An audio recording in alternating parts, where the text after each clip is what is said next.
हम लोगों ने देखो यहाँ पे पॉइंट देखिएगा, हम लोगों ने एनसीएम एंड सीडीएम के बीच के डिफरेंस को डील कर लिया था।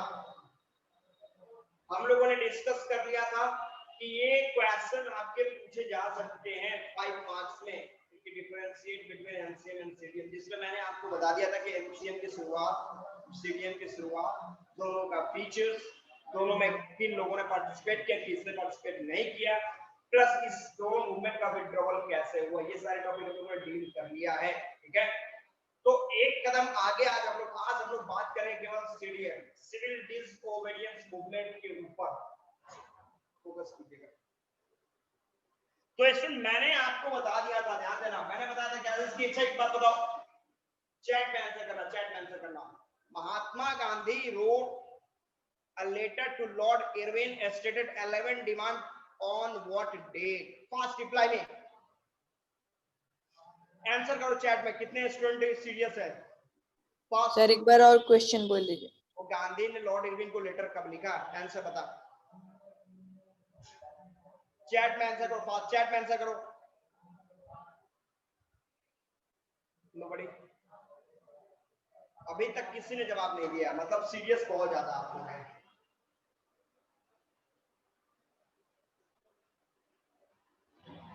निखिल, ओके,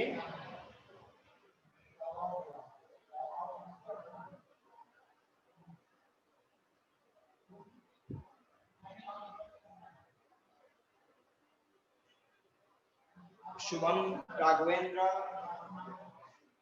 आयुषी, 11 मार्च को उन्होंने लेटर लिखा था।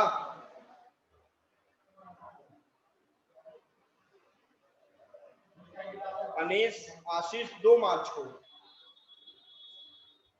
चैप्टर खत्म ही कर दें क्या बिना सीरियस हुए? मैं भी खत्म कर दूं। आयशा 31 जनवरी 1930, एक्सीलेंट, परफेक्ट। विशाल भी सही है।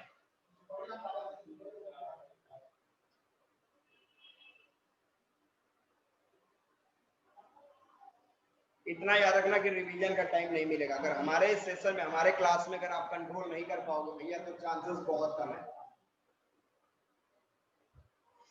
चलिए मैं आपको ले चलता हूँ अब सीडीएम की तरफ, थोड़ा सा स्पीड अप में करूंगा अपने आप को, ठीक है? देखो ज्यादा डील करके पढ़ाने में भी ज्यादा फायदा दिखाई नहीं देता, 2-4-5 स्टूडेंटों को भी फायदा है, तो 2-4-5 स्टूडेंट ऐसे भी फायदा ले लेंगे। ध्यान दीजिएगा आप लोग।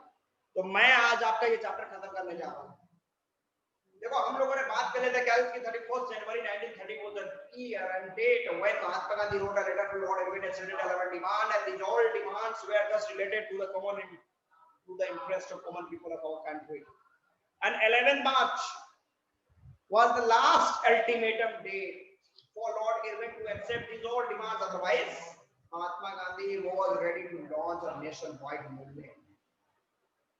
Salt March, Dandi March, ये कर रहा था। ये बताओ, डेट बताना मेरे को।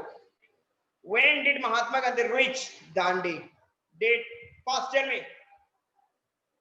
Fast, everybody. महात्मा गांधी दांडी कब पहुंचे? फास्ट टेल मी।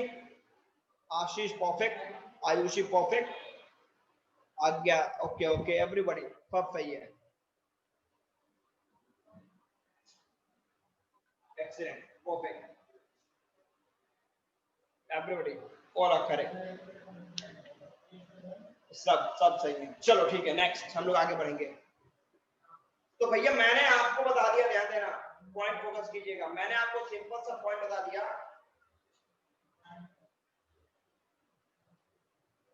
कि CDM 6 April 1930, 6 April 1930 was the date and year when Mahatma Gandhi reached Dandi and manufactured salt and started Kazis launch CDM, Civil Disobedience Movement को लॉन्च कर दिया उन्होंने। इस मूवमेंट में गांधी ने क्या बोला था? ध्यान देना, डिफरेंस क्या था दोनों के बीच में? तो इन एनसीएम नॉन कोऑपरेशन मूवमेंट में महात्मा गांधी का डिमांड क्या था? Only to boycott all the foreign goods together with their service. और सीडीएम में क्या था? कि boycott all the foreign goods their services together with their laws. Excellent, together with their laws, उनके रूल रेगुलेशन को भी ब्रेक कर दो। तो ये पॉइंट था। अब कहने का मतलब है कि सपोज करो कि अगर हम लोग ब्रिटिश के लॉज को ब्रेक कर रहे हैं, तो ब्रिटिश हाथ पे हाथ रख के तो बैठेगा नहीं।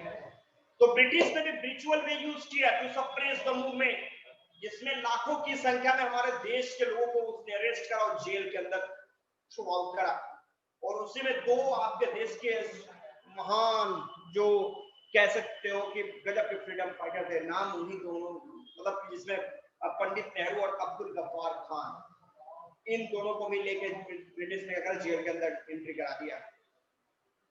और जब ये दोनों बंदे जेल के अंदर गए तब महात्मा गांधी लॉर्ड इरविन के साथ मीटिंग करने के लिए तैयार हो जाते हैं। कैसी मीटिंग? तो मीटिंग थी कब की?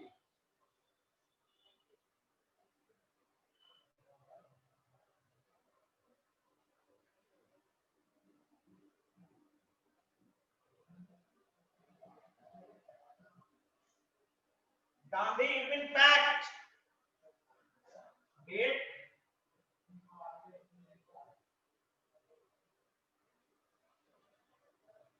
5 मार्च 1931।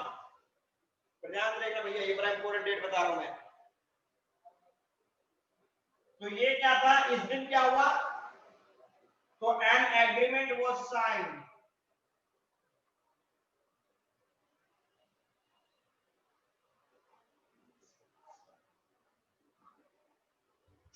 between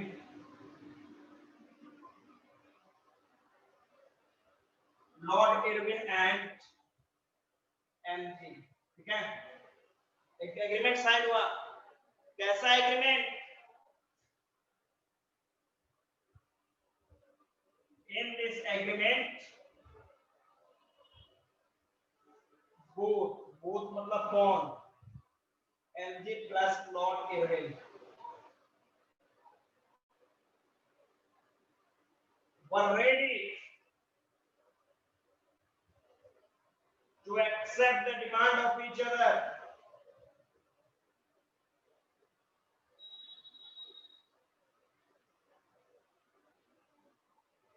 डिमांड क्या था भैया? ध्यान देना, महात्मा गांधी का डिमांड क्या होगा? महात्मा गांधी का डिमांड था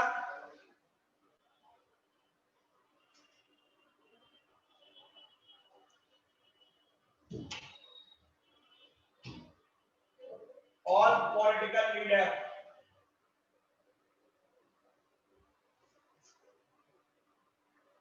सारे पॉलिटिकल लीडर को आजाद करो।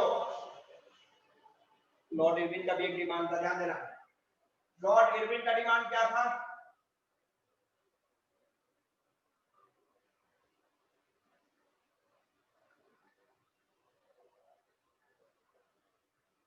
Withdraw Syrian. तो देखो क्या पॉइंट है, ध्यान दीजिएगा। सर। हाँ बोलो भैया। सर नहीं दिख रहा है। क्या नहीं दिख रहा है? अब दिखने लगा।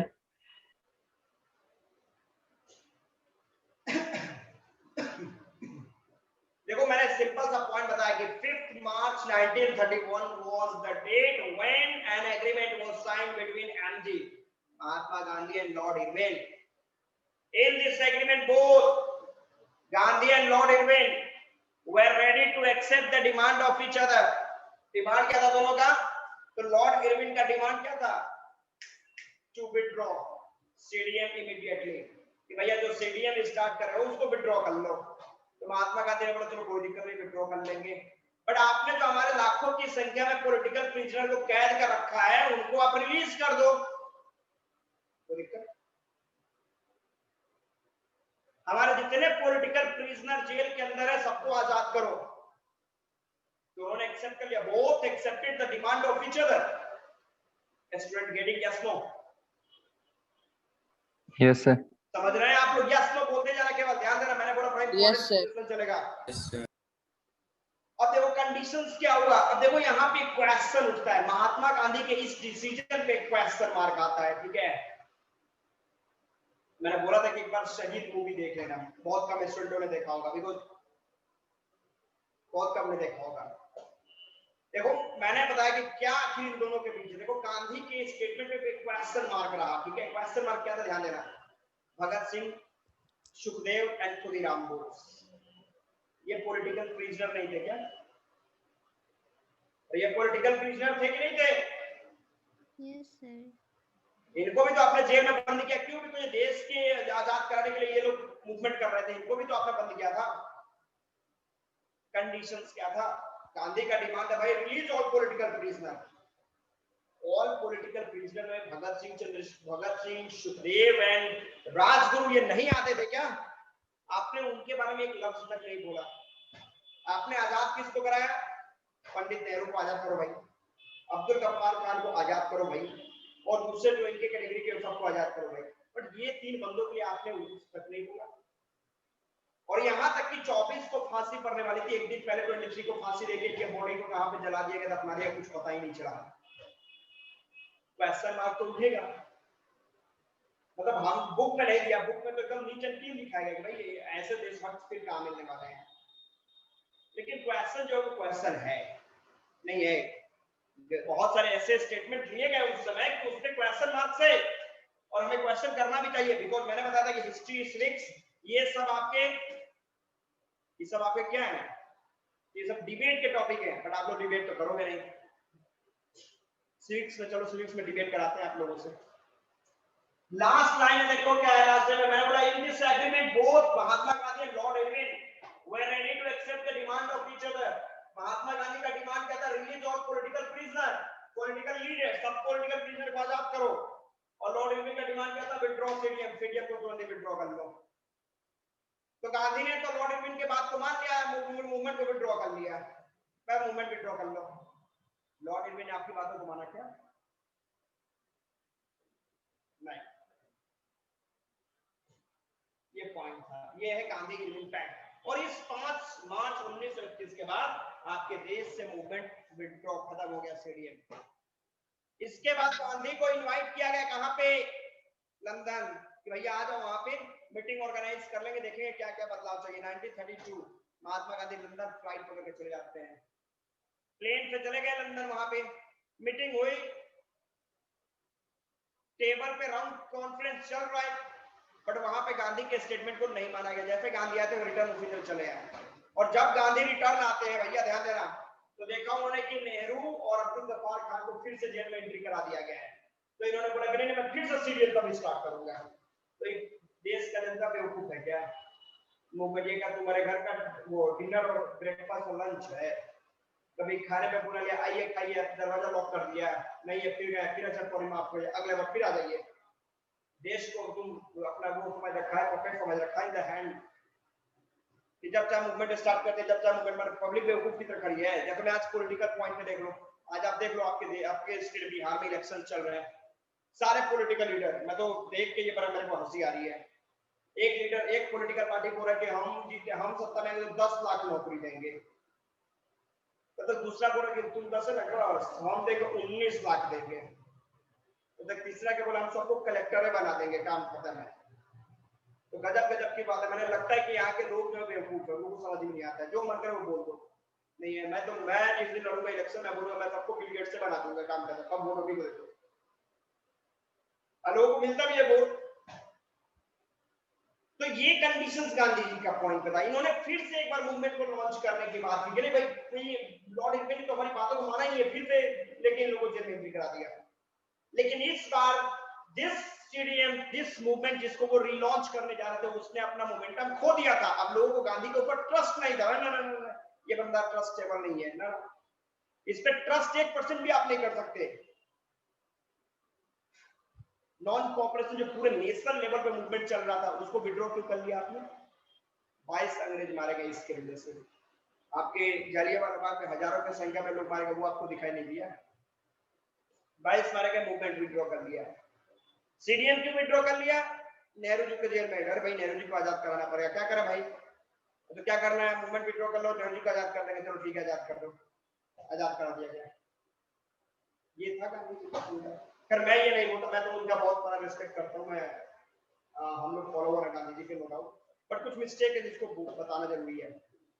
खैर छोड़ो, इससे में मतलब नहीं है। अब हम लोग अगले टॉपिक की तरफ जा रहे हैं, ध्यान देना स्टूडेंट, फोकस। अब हमारा अगला टॉपिक है, 2 टॉपिक इंपॉर्टेंट मैं बताने जा रहा हूं।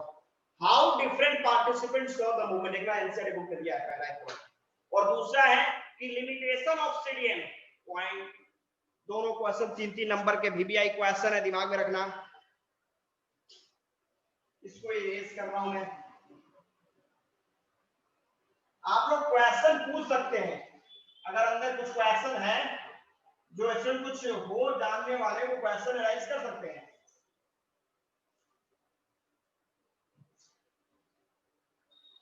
तो देखो हम अपना जो अगला टॉपिक है वो हम लोग डील करने जा रहे हैं, लिमिटेशन ऑफ CDM। क्या कि सिविल डिसओबीडियंस मूवमेंट सक्सेसफुल क्यों नहीं हुआ, उसके पीछे का रीजन, क्या था।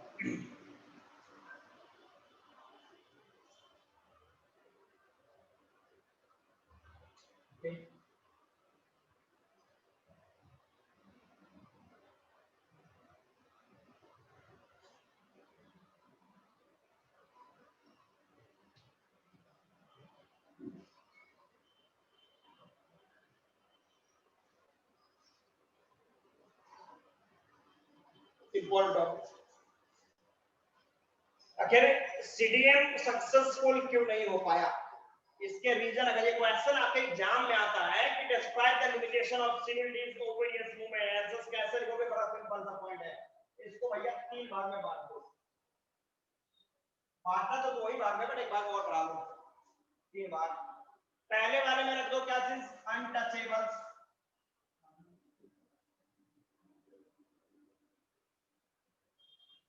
अनटचेबल भैया ध्यान देना। सेकंड में कर लो मुस्लिम, और थर्ड में कर लो फीमेल।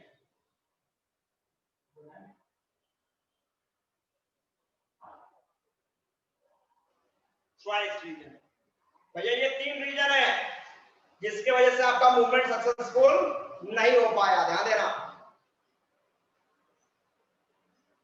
आप लोगों को मैं जो बता रहा हूँ समझ में आ रहा है everybody? Yes sir. Yes, sir. Yes sir. ऐसा कोई जिसको समझ में नहीं आ रहा हो?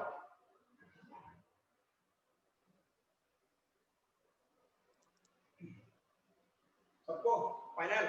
चलो ठीक है, ओके। तो देखो भैया, मैंने आपको बताया limitation of civil disobedience movement. ये अगर क्वेश्चन एग्जाम में आ गया, 3 नंबर के क्वेश्चन आएंगे, तो इसको लिखना है 3 तरीके से समझाना है। पहला आपको अनटचेबल्स, मुस्लिम्स, और तीसरा वुमेन को डिस्क्राइब कर देना है। तो अनटचेबल पे चलते हैं।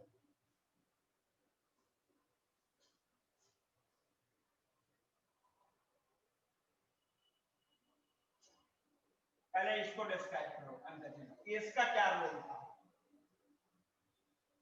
तो during movement, during the time, उस समय भैया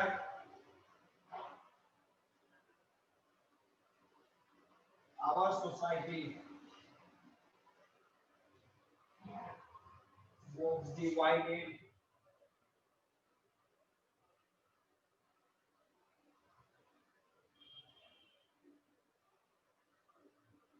और कास्ट बेसिस पे बटा हुआ था। ब्राह्मण, क्षत्रिय, वैश्य, शूद्र, नाम सुना होगा ना, ब्राह्मण, क्षत्रिय, वैश्य, शूद्र, ये 4 कैटेगरी में बटा था। फिर क्या, इसमें अनटचेबल,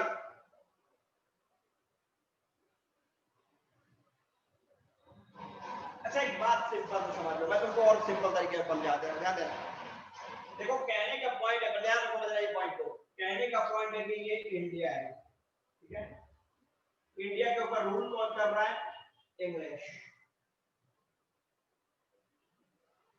इंग्लिश इंडिया के ऊपर रूल करता है, ध्यान देना। इंग्लिश के अगेंस्ट में मूवमेंट कौन कर रहा, फॉरवर्ड क्लास के पीपल, फॉरवर्ड लोग लड़ रहे हैं, ध्यान देना। फॉरवर्ड के अगेंस्ट में कौन लड़ रहा, बैकवर्ड क्लास के लोग, ध्यान देना। बैकवर्ड मतलब जो अनटचेबल से वो। फिर फॉरवर्ड एंड बैकवर्ड, इन दोनों के अगेंस्ट में कौन लड़ रहा, मुस्लिम्स। और भैया इन तीनों के अगेंस्ट में कौन लड़ रहा, फीमेल, वुमेन। अब देखो कहने का पॉइंट है कि हम लोग अंग्रेजों को खींचे, ये हमें खींचे, मुस्लिम इन दोनों को खींचे, अंग्रेजी इन तीनों को खींचे। अंग्रेज देश से जाने वाले हैं क्या, तो अंग्रेज देश से जाने वाले हैं। अंग्रेज देश छोड़ने वाले हैं नहीं। तो गांधी ने इस चीज को महसूस किया कि ये जो डिवीजन है इसको हटाना पड़ेगा और ये चारों को यूनाइट करके एक साथ अंग्रेजों के देश में लड़ा जाए, तब जाकर देश कहीं आजाद हो सकता है। गेटिंग यस को? Yes sir. Yes sir. तो ये वाली पॉइंट्स महात्मा गांधी के अंदर, गजब का दिमाग था बंदे के पास, दिमाग को गजब का दिमाग तो एक बार था लोगों फिर भैया का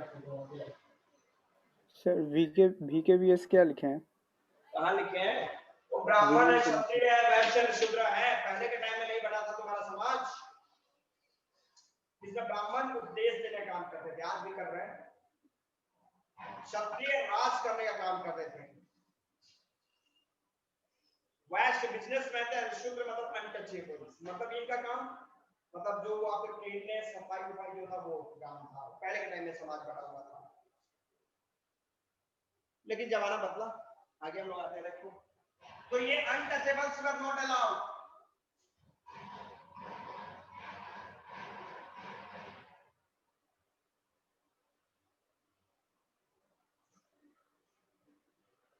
एरियाज ऑफ फॉरवर्ड, ये एफडी का मतलब फॉरवर्ड लिख दे रहा हूं मैं, ठीक है?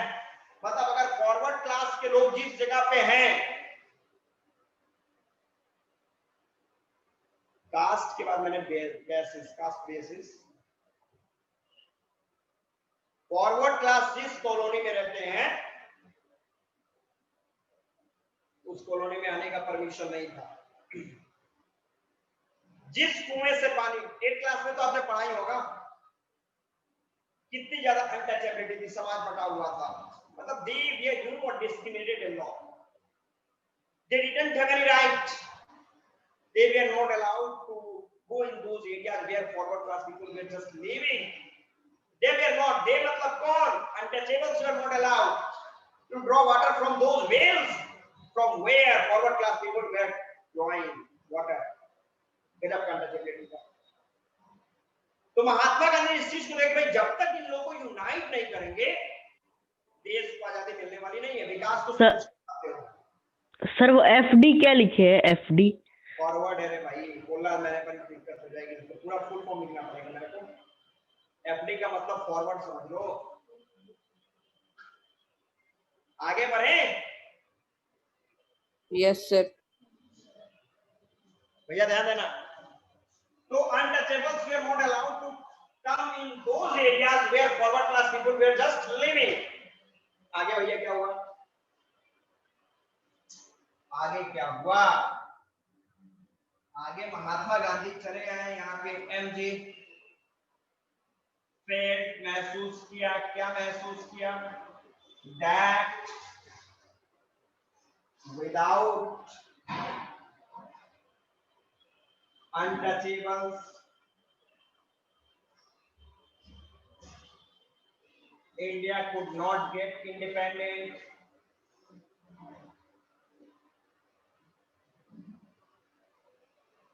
Not freedom. भैया जब तक अनटचेबल को साथ नहीं लोगे इंडिया को आजादी मिलने वाली नहीं है। लंबा चलते जाओ, कोई दिक्कत नहीं है, कोई आजादी नहीं मिलने वाली देश को। सही सोचा, सोच तो सही थी, पर आगे देखो क्या होता है। फिर महात्मा गांधी क्या करते हैं? Went in their colonies, पूरे कॉलोनी में गए, यहाँ तक भैया उन्होंने क्लीन टॉयलेट भी उन लोगों के साथ साफ किया, एट विद देम, उनके पास खाना खाया, एंड कॉल्ड देम, और उनको नाम दे दिया नया, क्या चीज, क्या नाम दिया? हरिजन। यस, हरिजन। भैया देखो हरिजन को अगर ब्रेक करोगे तो 2 वर्ड आ जाएगा, हरि प्लस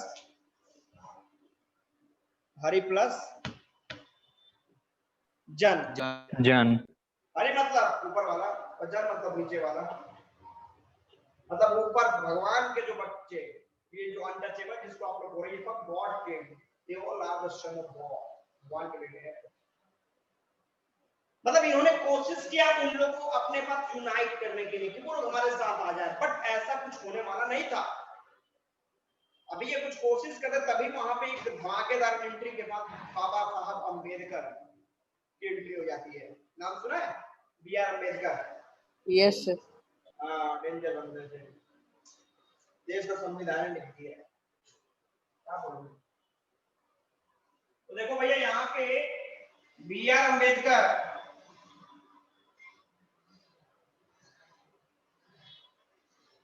अम्बेडकर और MG महात्मा गांधी कॉन्फ्लिक्ट होता है। कॉन्फ्लिक्ट होने का रीजन क्या था? बिकॉज बाबा साहब अम्बेडकर जो थे ये डिमांड कर रहे थे कि भाई हमको सेपरेट कॉन्स्टिट्यूएंसी दो, जहां पे केवल दलित ही रहे, दलित ही राज करे, दलित का ही प्रधानमंत्री बने, दलित का ही मुख्यमंत्री बने, वगैरह वगैरह, जो बने सब दलित का बने। महात्मा गांधी ने बोला कि भाई देश का बंटवारा तो नहीं होने देंगे, चाहे कुछ हो जाए, देश के बंटवारा। और इसके ऊपर ही सारे के सारे कॉन्फ्लिक्ट है। तो बाबा साहब जब सेकंड राउंड टेबल कॉन्फ्रेंस चल रहा था तो वहां पे बाबा साहब अम्बेडकर और गांधी जी के बीच में एक बहुत बड़ा टेंशन बढ़ा, जिसमें अम्बेडकर साहब का डिमांड था सेपरेट कॉन्स्टिट्यूएंसीज फॉर दलित, और गांधी जी का डिमांड था कि हम आपको अलग होने ही नहीं देंगे, आपको अपने देश के साथ रखेंगे। तब क्या कुछ तो रिजल्ट निकलना पड़ेगा भैया, ध्यान देना, कुछ तो रिजल्ट देना पड़ेगा, कुछ तो कंक्लूजन निकालना पड़ेगा। तब 1932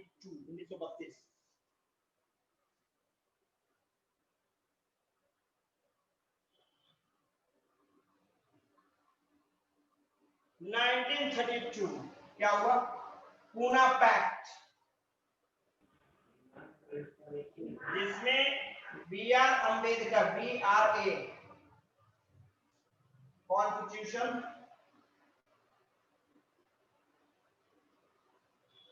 प्लस रिजर्वेशन। सर कैमरा नीचे कीजिए।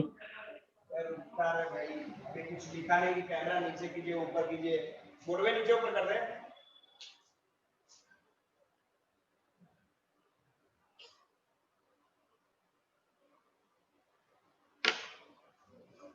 नहीं दिख रहा है किसी को भी ये? दिख रहा है सर। सर क्या दिख रहे हैं? नहीं दिख रहा है, सबको दिख रहा है? Everybody? Yes sir. Yes sir. अब देखो भैया होता क्या है, ध्यान देना। मैंने आपको बताया क्या इसकी अनटचेबल्स के रूल। अब आपने क्या देखा कि हमने बता दिया कि हमारा देश जो था वो कास्ट सिस्टम में बटा हुआ था, जिसमें ब्राह्मण, क्षत्रिय, वैश्य, शूद्र, और सबके फंक्शन भी मैंने बता दिया किसका क्या काम था। अब untouchables were treated designated as law, they did not have any right, their rights were suppressed completely by forward class people। दबा दिया था उन लोगों ने उन लोगों को। अब गांधी जी ने इस चीज को देखा कि without their unification India could not get freedom for a long time in its future। Bharat अपने भविष्य में भी जब तक अनटचेबल को अपने साथ नहीं रखेगा, आजादी उसको मिलने वाली नहीं है। इसके लिए गांधी जी कहां जाते हैं भाई साहब? Gandhi ji went in the colonies of क्या चीज? दलित। दलित मतलब जानते हो? दलित, दलित मतलब ब्रोकन पीपल, वैसे लोग जो समाज से टूटे हुए हैं।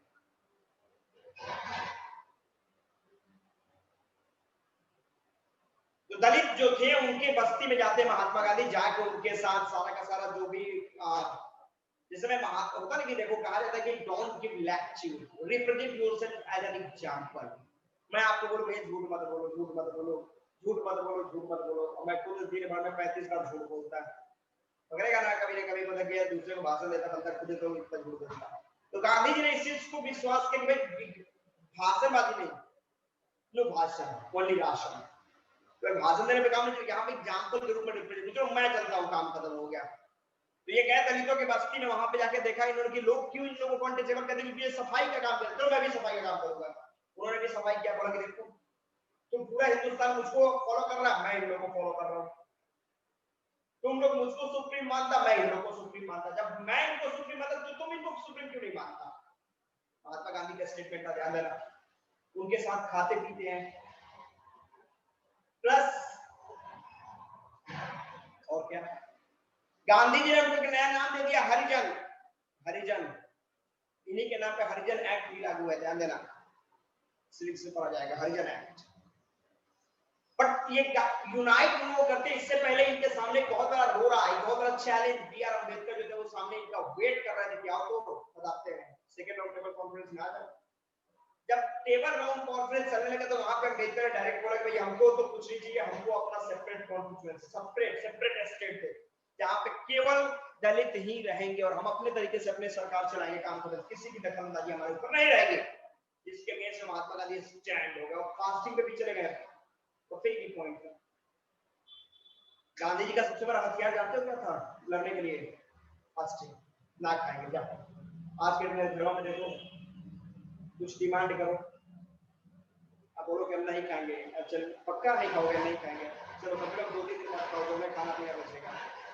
पर उस समय का सिचुएशन कुछ अलग था। गांधी जी फास्टिंग बढ़ने पर जो गांधी फास्टिंग बढ़ गए, पूरा देश स्टैंड हो क्यों पड़ गया? तो लास्ट में बी आर अम्बेडकर को झुकना पड़ा। उन्होंने बोला चलो ठीक है, मैं मान लेता हूँ कि हम लोग को अलग कॉन्स्टिट्यूएंसी नहीं चाहिए, लेकिन कुछ कंडीशंस होगा। गांधी ने बोला चलो accept, I am accepting that condition. क्या कंडीशन था? तो भाई देश का संविधान लिखेंगे कौन? तो हम लिखेंगे, और हमारे लिए, हमारे ग्रुप के जो अनटचेबल्स हैं उनके लिए रिजर्वेशन भी लिखा होना चाहिए, उसमें हम लोग रिजर्वेशन भी बात करेंगे। गांधी जी ने बोला कि चलो लिखो, कोई दिक्कत नहीं है। 10 साल के लिए रिजर्वेशन लिखा गया भैया। वो रिजर्वेशन कौन ज्यादा था? क्या आज की पॉलिटिकल पार्टियों के गले का वो होता है ना हड्डी, ना निकलते बन रहा है ना उगलते बन रहा है। तो वो सिस्टम, तो Ambedkar got an opportunity to write down the constitution of India, plus he was also allowed to write down about क्या थे रिजर्वेशन फॉर किसके लिए? दलितों के लिए रिजर्वेशन के लिए। तो ये आपका था क्या, पूना पैक्ट 1932, एक एग्रीमेंट महात्मा गांधी और अंबेडकर के बीच में। भैया समझ में आ गया ये अनटचेबल का पॉइंट?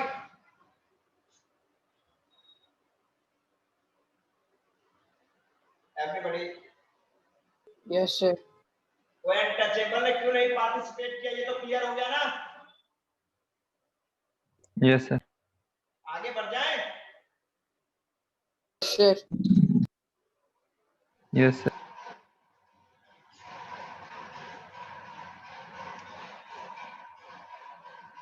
चलो एक कदम और आगे हम लोग बढ़ेंगे, ध्यान देना। तो ये था अनटचेबल का नहीं सपोर्ट करना। अब चलो मुस्लिम भैया लोग क्या नहीं सपोर्ट किया, इनको तो कर देना चाहिए था।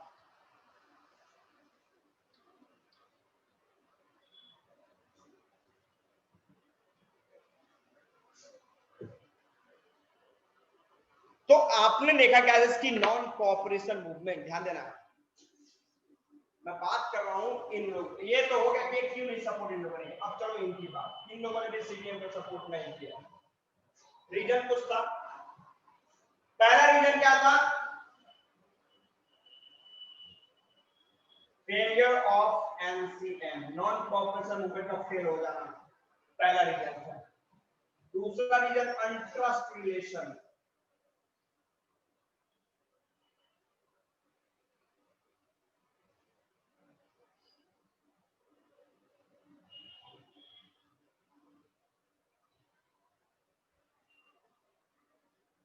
हिंदू मुस्लिम।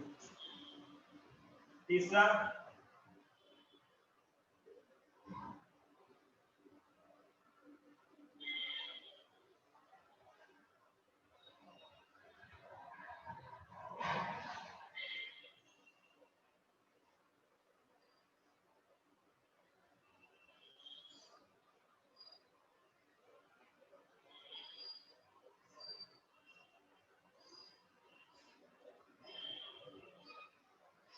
ये 3 रीजन था भैया, ध्यान देना। अब देखो कंडीशंस क्या है कि आखिर मुस्लिम लोगों ने सपोर्ट क्यों नहीं किया सीडीएम को। तो पहला पॉइंट कि नॉन कोऑपरेशन मूवमेंट में आपने देखा था कि खिलाफत मूवमेंट उन लोगों ने अपना लॉन्च कर रखा था। खिलाफत अली ब्रदर्स याद है ना? और खिलाफत मूवमेंट का मेन मकसद क्या था कि ब्रिटिश का विरोध करना एंड टू सेव, किसको प्रोटेक्ट करना था? खलीफा who was the spiritual head of that Islam, जो बताया गया था आपको। लेकिन कंडीशंस क्या था यहाँ पे देख लो कि महात्मा गांधी ने उन लोगों का सपोर्ट किया, भैया चलो हमारे पास मिल जाओ, नॉन कोऑपरेशन में मिल जाओ और मिल के हमारे पास मूवमेंट करो, और जब दोनों के कंडीशन, दोनों के प्रॉमिसेस पूरे होंगे। रिजल्ट क्या मिला? चलिए, खिलाफत कमेटी का, खिलाफत मूवमेंट का नॉन कॉर्पोरेशन के साथ जुड़ना, इससे जो खिलाफत कमेटी थी उसको प्लस हुआ कि माइनस हुआ? एनीवन? प्लस और माइनस? फायदे में खिलाफत मुस्लिम फायदे में थे या नुकसान में थे? सर प्लस में। क्या बोल रहे हो? सर प्लस में। कैसे प्लस में थे?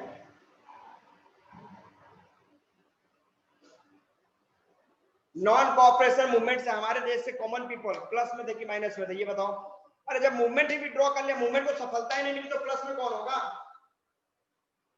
भैया? ध्यान दो, जब मूवमेंट 20 से ही आपने विड्रॉ कर लिया, सक्सेस ही नहीं मिला, उस मूवमेंट को 22 चौरी चौरा एक घटना जो घटा उसे आपने तुरंत मूवमेंट को विड्रॉ कर लिया, किसी का कंडीशन पूरा हुआ क्या? तो जब मूवमेंट ही सक्सेसफुल नहीं हुआ तो किसी के सपने कैसे पूरे होंगे? तो मुस्लिम्स कैसे प्लस में चले गए? चलेगा प्लस में? No sir. नो सर, वो प्लस में नहीं थे, माइनस में थे, पूरा हिंदुस्तान माइनस में था। तो देखो पहला हुआ कि नॉन कॉर्पोरेशन मूवमेंट जब फेल कर गया तो उन लोगों को, मुस्लिम जो थे उनको गांधी जी के मूवमेंट पे ट्रस्ट नहीं था। उन लोगों ने बोला नहीं नहीं यार, ये बंदा कब मूवमेंट करेगा, कब मूवमेंट को विथड्रॉ कर लेगा, नोबडी नोस, किसी को नहीं पता है। तो सपोर्ट करने का कोई फायदा ही नहीं, कोई तुक ही नहीं बनता। दूसरा पॉइंट क्या था, ध्यान दो, तो नॉन कॉर्पोरेशन मूवमेंट का फेलियर, उसके बाद जो मुस्लिम ग्रुप के लोग थे, जो लीडर्स थे, उन लोगों को गांधी जी के ऊपर ट्रस्ट नहीं, मतलब उनका मूवमेंट लगी, मूवमेंट कभी भी विड्रॉ बंदा कर सकता है, तो खुद जाएगा, हमारा भी मूवमेंट में लेके जाएगा, तो इसको मूवमेंट खर्च करना है। दूसरा, हिंदू और मुस्लिम के बीच में रिलेशनशिप स्ट्रॉन्ग नहीं थे। आपको बताया गया था कि अंग्रेजों ने एक सिस्टम अप्लाई किया था आपके देश के लिए, ध्यान देना, डिवाइड एंड रूल। दो के बीच में फाइट कर रहा, तो बंदर वाली कहानी देखा ना, बंदर बिल्ली, दो बिल्ली के बीच में लड़ाई, बंदर आधा तुम लो करके खाएगा पूरा का पूरा, कुछ नहीं मिलेगा। तो ब्रिटिश ने क्या करा, डिवाइड एंड रूल, हिंदू मुस्लिम को लड़ा दो और राज करो, काम खत्म हो गया। तो ये पॉइंट यहाँ पे इसने अप्लाई किया था, तो ये अनट्रस्ट रिलेशन था। तीसरा पॉइंट क्या देखा आपने, क्या suppression of Muslim culture due to entry of Hindus in, अब हिंदू महासभा का गठन हो चुका था और इनको डर था क्या कि भाई सब हिंदू मेजोरिटी में है, तो मेजोरिटी में अगर हिंदू है तो क्लियर है कि after freedom, after getting independence, Hindu will come in power, and if they will come in power then maybe the culture and tradition and customs of Muslim could be क्या थी, suppressed। तो इसलिए उन लोगों ने कभी भी इनका सपोर्ट नहीं किया कि नहीं भाई, कभी अगर ये लोग सत्ता में आएगा तो हम लोग का तो कहानी खत्म हो जाएगी, तो हमें इनको सपोर्ट नहीं करना चाहिए। तो इन लोगों ने सपोर्ट नहीं करा। तो ये कुछ रीजन है जिसकी वजह से मुस्लिम जो थे उन लोगों ने भी इनके मूवमेंट को सप्रेस, मतलब मूवमेंट में सपोर्ट नहीं किया। स्टूडेंट गेटिंग यस और no? Yes, sir. Everybody? Yes sir sir. तीसरा पॉइंट क्या लिखे हैं? Yes, sir. तीसरा पॉइंट है क्या कि Muslims felt that after getting independence Hindu would come in power, as you know that Hindus were in majority। तो डर था कि हिंदू अगर पावर में आते हैं तो इनका कल्चर ट्रेडिशन जो खतरे में पड़ जाएगा। वो श्रीलंका वाली घटना अप्लाई कर देंगे, सिन्हाला जनता तमिल वाली कहानी कि सिन्हाला वाले मेजोरिटी में था तो तमिल को उन लोगों ने क्या सप्रेस कर दिया। Getting yes no? समझ में आ रहा है? Yes sir. तो यस सर नो सर बोलते रहो, काम खत्म है। तो जब बोलेगा ना तो समझ में आएगा कि तुम लोग सुन रहे हैं। नहीं, मेरे को लगता है कि तुम लोग सो भी जाएगा तो दिक्कत नहीं है। सर तीसरा पॉइंट में सबसे लास्ट में क्या लिखे? गवर्नमेंट है भैया, GOV government. Sir last line फिर से बोल दीजिए तो। ओके देखो, मैं जो ये लिखना नहीं है, ये समझाने के लिए मैंने लिखा है। तो ये सप्रेशन मतलब Muslim felt that their culture and tradition would be suppressed completely if Hindus would come in power after getting independence। या आजादी के बाद अगर हिंदू क्लियर है कि वो मेजॉरिटी में है। मैंने आपको श्रीलंका वाली घटना बता दी कि श्रीलंका में सिन्हाला वाले पावर में थे, क्या क्या तमिल को पूरा दमन कर दिया। तो ये पॉइंट है, लेकिन हिंदुस्तान वैसा देश नहीं है भैया। हिंदुस्तान वो देश है we are all ideologies are being respected equally. हमारा देश वो देश है जहां पे 2% वाले लोग, 2% कौन 2%? सिख 2% से भी कम है। मनमोहन सिंह जी, डॉक्टर मनमोहन सिंह जी 10 साल तक 2004 से लेकर 2014 तक हमारे देश के 78% हिंदुओं के ऊपर राज करके प्रधानमंत्री बन गए और हमारे देश के लोगों को एज ए प्रधानमंत्री एक्सेप्ट भी किया। This is the beauty of our country, ठीक है, ये हमारे देश की खूबसूरती है। तो खैर उन लोगों ने उस समय महसूस किया, वो सिचुएशन अलग होगा, वो अलग पॉइंट है। तो भैया ये बताओ, ये लोगों का 2 पॉइंट समझ में आ गया, अनटचेबल और मुस्लिम्स लोगों ने मूवमेंट में पार्टिसिपेट क्यों नहीं किया? Yes sir. Yes sir. तो इसके बाद इधर चला जाए इस पॉइंट पे भी। सर सेपरेशन ऑफ मुस्लिम के बाद क्या लिखे हैं? तो प्रभु उसको क्यों देखता, मैं जो बोलता वो सुनता ना। मैंने लिखा separation of Muslim culture due to entry of Hindus in government, मैंने शॉर्ट में लिखा है आपको समझाने के लिए। अब यही एग्जाम में जाकर आपको लिखना नहीं है, एग्जाम के लिए नोट्स मिलेगा ना?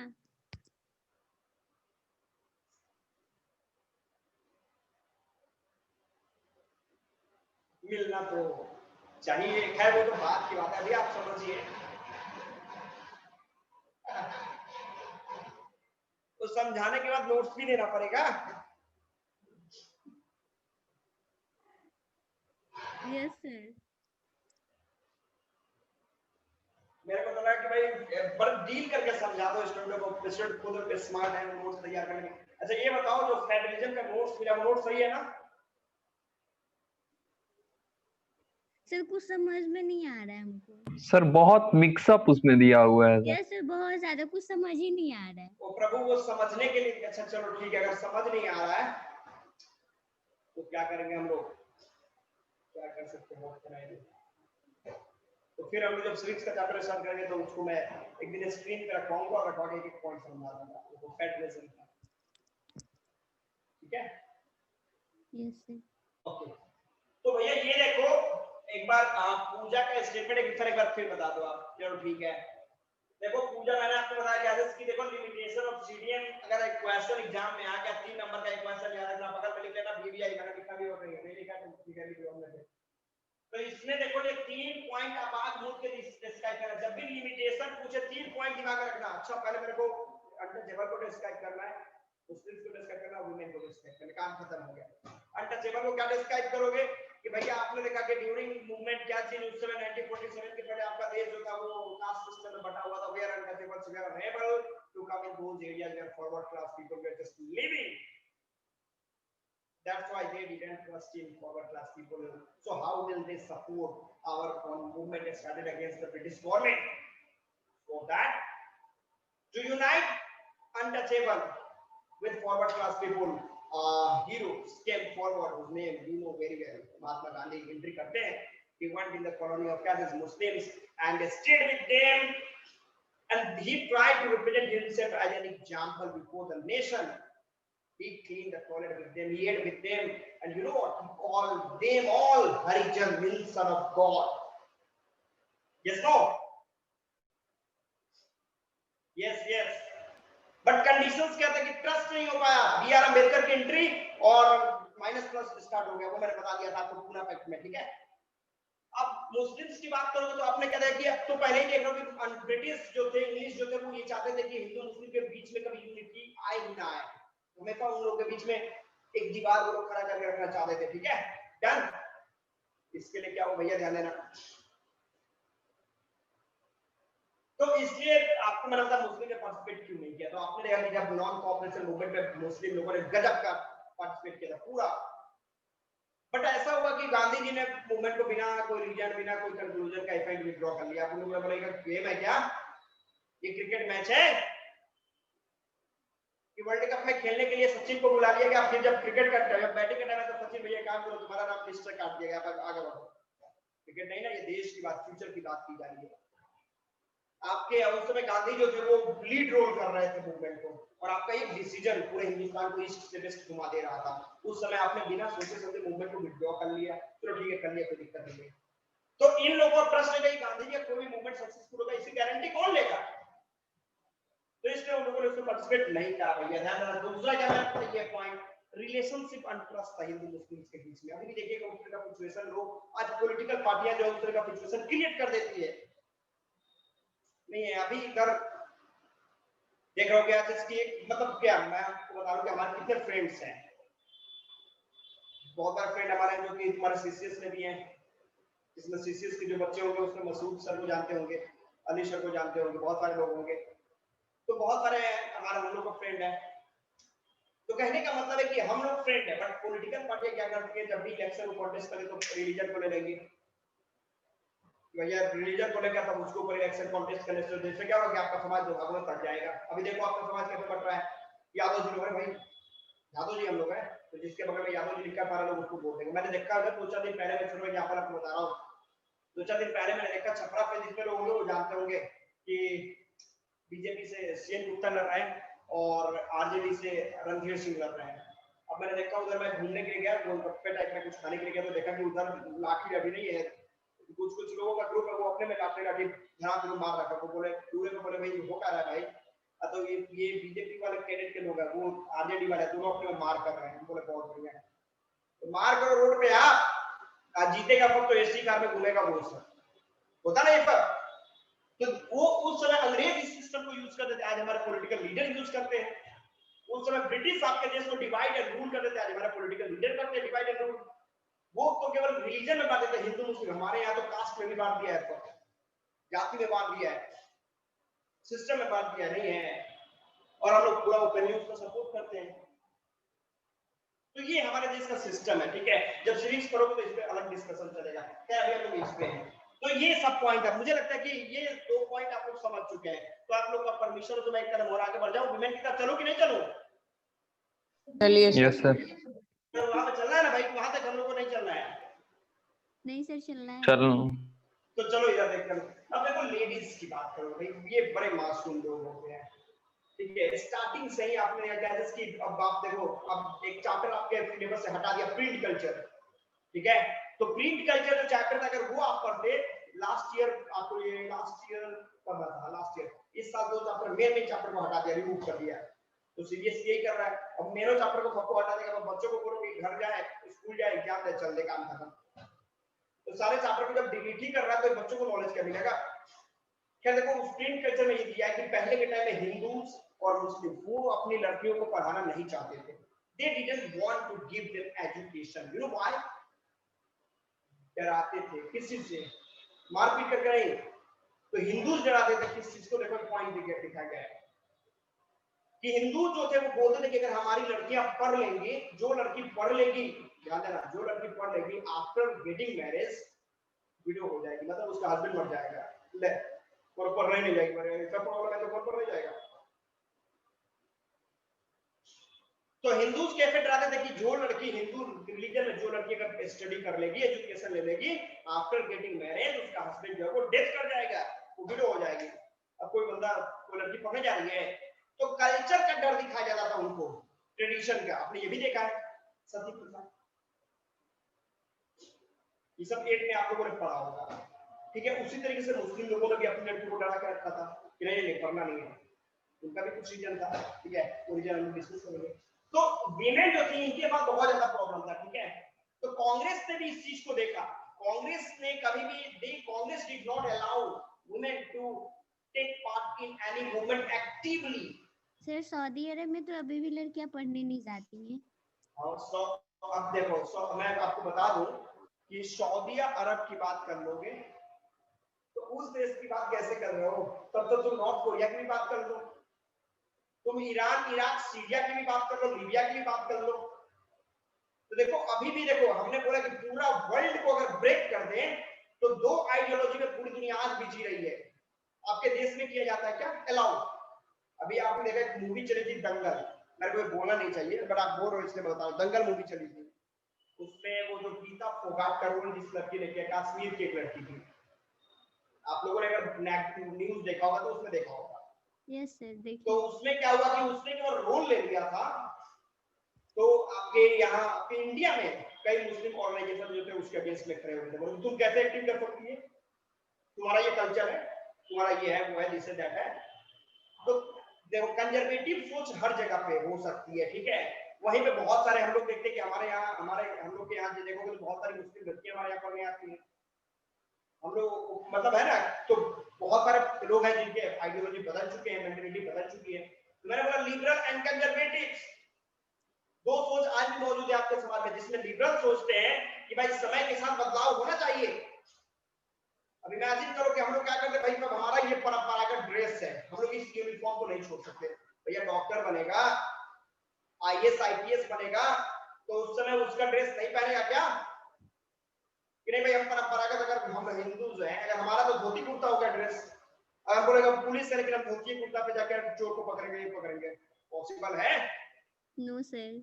No sir. तो वही पॉइंट है, या तो आप अपने कल्चर को लेकर चलो तो डेवलपमेंट में दूर हो जाओ, और डेवलपमेंट के पास चलना है तो कल्चर को तो थोड़ा सा कॉम्प्रोमाइज करना पड़ेगा। यस कि no? Yes sir. Yes Yes, sir. मैंने ये बताया Yes, sir. सऊदी अरब की बात मत करो, ये हर जगह पर पॉइंट है, हर जगह पे दो सोच के लोग हैं, लिबरल एंड कंजर्वेटिव। जहाँ पे लिबरल सोचते हैं कि भाई इस लिबरल में सब है, हिंदू मुस्लिम सिख ईसाई सब लिबरल में है, कुछ कंजर्वेटिव में मुस्लिम्स भी है, कुछ हिंदूज भी है। आज भी बहुत सारे हिंदू लोग ऐसे लोग हैं। अगर सपोज करो, एक छोटा एग्जांपल दे रहा हूँ, आपके स्टेट की बात कर रहा हूँ, चलो नीतीश कुमार के आने के पहले, आज से 15 साल पहले लड़कियां इतनी फ्री थी क्या? यस कि नो? नो आप लोग सर। अपने नो सर।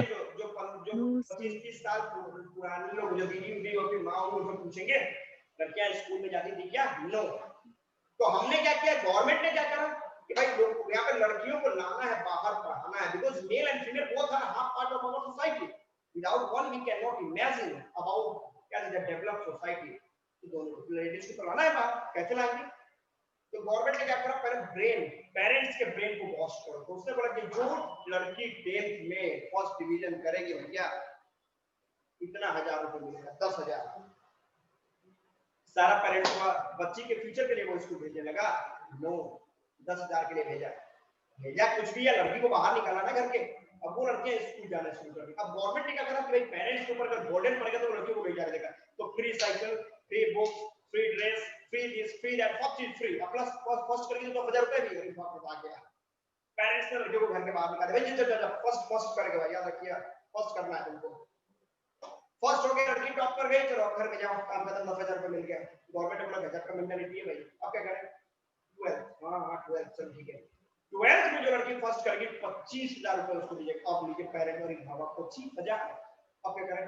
अब लड़की क्या है, 15 किलोमीटर दूर लड़कियों का घर है। लड़कियां को भाई जाओ छपरा, जाओ छपरा टाउन में जाओ, अच्छे टीचर कहाँ पे, यहाँ पे जाओ, टीचर के पास जाओ, बढ़िया टीचर के पास दूर जाओ, और जाकर बढ़िया से अच्छे टीचर के पास पढ़ना। ये लोग एक्स्ट्रा पैसा भी उनको देना, कोई दिक्कत नहीं है, 25,000 रुपया में आना चाहिए। लड़की क्या करे, उससे मतलब 25,000, चलो 25,000 लालच के लिए ही कही लड़की को छपरा तो भेजना शुरू कर दिया तुमने। अब वो लड़की टाउन में आने लगी और आके यहाँ पे पढ़ना शुरू कर दिया। देखो अब वो 12th जो लड़की फर्स्ट डिवीजन से पास करके निकल रही है, अब उसको आप घर में बैठा सकते हो। तो मैंने आपको बताया कि देखो लिबरल एंड कंजर्वेटिव दोनों सोच हर जगह पे मौजूद है, ठीक है? ऐसा नहीं किसी एक जगह। तो हम लोग सऊदी अरब की बात नहीं कर सकते, अभी अपने ही देश की बात करो। अपने ही देश में इतनी प्रॉब्लम है, लेकिन किसी दूसरे देश की तरफ है, अपने घर में इतनी प्रॉब्लम है, पड़ोसी घर में क्या देखना? क्या आयुषी? Yes sir. तो पहले अपने घर को देख लेते हैं हम लोग। देखो ये वीमेन में not allowed to take part in the movement. लेडीजों को कोई अधिकार ही नहीं दिया कि आप मूवमेंट में पार्टिसिपेट करोगे, कोई अधिकार नहीं दिया गया लेडीज को। इन लोगों ने कोई जगह में शराबबंदी बोतल में दुकान को बंद कराने की बात की गई, तो उसमें भी पार्टिसिपेट किया, जो भी था। लेकिन कांग्रेस के अनुसार, according to Congress, women were only allowed to do domestic work, they were reserved for domestic work। उनका काम था कांग्रेस के ऊपर घर को देख रेख करो, बच्चों को ठीक ठाक नॉलेज दो, काम खत्म हो, घर के अंदर आप अपना काम कीजिए, काम खत्म। और मूवमेंट में पार्टिसिपेट करने के लिए उनका अपने घर के अंदर रहिए। तो ये था उस मेल डोमिनेंट सोसाइटी। आज क्या है, समाज बदला है क्या? कोई बताओ, समाज बदला है? एनीबॉडी? वो मेंटालिटी बदली है क्या? नहीं। अगर एक छोटा एग्जांपल मैं पूछूंगा, जब ये बताओ आपके घर में फादर मदर दोनों हैं, who takes final decision in your family? कौन डिसीजन लेता है family final? Father. Father. Why not mother? तो ये मेल डोमिनेंट सोसाइटी क्या हटा है क्या, कि अभी भी मौजूद है?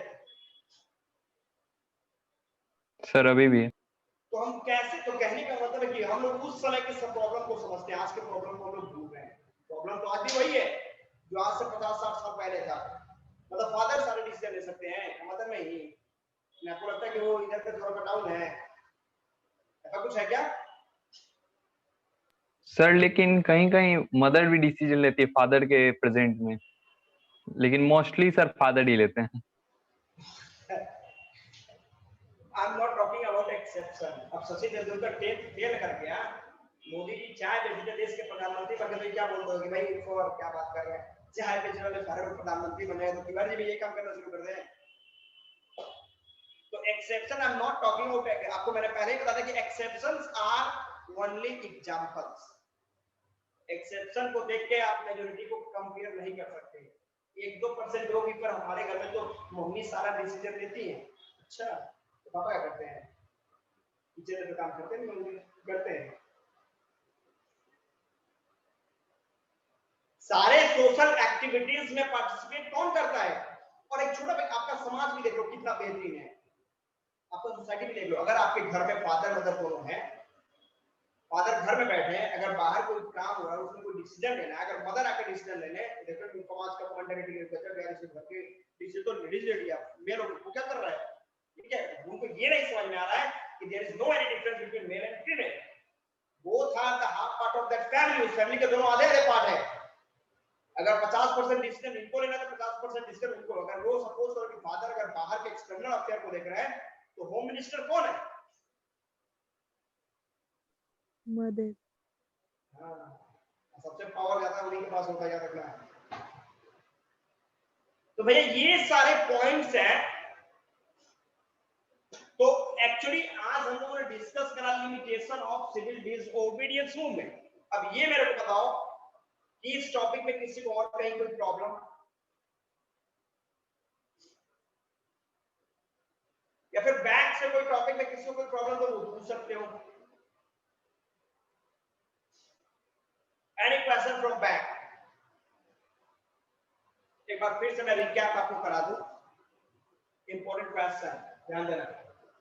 तो सबसे पहला क्वेश्चन मैं फिर से रिकैप कराऊंगा, क्या इज की fact of world war on India, entry of Mahatma Gandhi, early movement of Mahatma Gandhi 16-17-18, idea of satyagraha, इसके बाद भैया रोलेट एक्ट, इसके बाद भैया रोलेट एक्ट सत्याग्रह, फिर क्या हुआ हिंद स्वराज, फिर क्या हुआ गांधी ये हिंद स्वराज के बाद जालियांवाला बाग इंसिडेंट, इसके बाद भैया क्या हुआ ये तुम्हारा खिलाफत कमेटी, खिलाफत मूवमेंट, इसके बाद भैया क्या हुआ non cooperation movement in town, countryside, forest and plantation, इसके बाद क्या हुआ, इसके बाद ये विड्रॉवल ऑफ एनसीए मतलब चौरी चौरा का इंसिडेंट, फिर क्या होगा तो अब तुम्हारा हो जाएगा स्वराज पार्टी की स्थापना और उसका ऑब्जेक्टिव, फिर क्या हो जाएगा भैया ध्यान देना साइमन कमीशन की बात करेंगे 1928, फिर क्या होगा भैया एक कदम और आगे बढ़ जाओगे, क्या करोगे लाहौर सेशन। इसके बाद क्या करोगे, इसके बाद लाहौर सेशन की बात करोगे दिसंबर 1929 के बाद, उसके बाद गांधी का लेटर 31 जनवरी 1930 की बात करोगे, फिर भैया क्या करोगे दांडी मार्च की बात करोगे, फिर क्या करोगे एनसीएम सीडीएम के बीच की बात करोगे, फिर क्या करोगे लिमिटेशन ऑफ सीडीएम की बात करोगे, पूना पैक्ट की बात करोगे, और यहाँ के बाद आगे कल करेंगे हम लोग अगले टॉपिक में। तो भैया इसमें किसी को कोई प्रॉब्लम? No sir. यहाँ से एक छोटा सा ब्रेक लेंगे हम लोग, ब्रेक ब्रेक ब्रेक।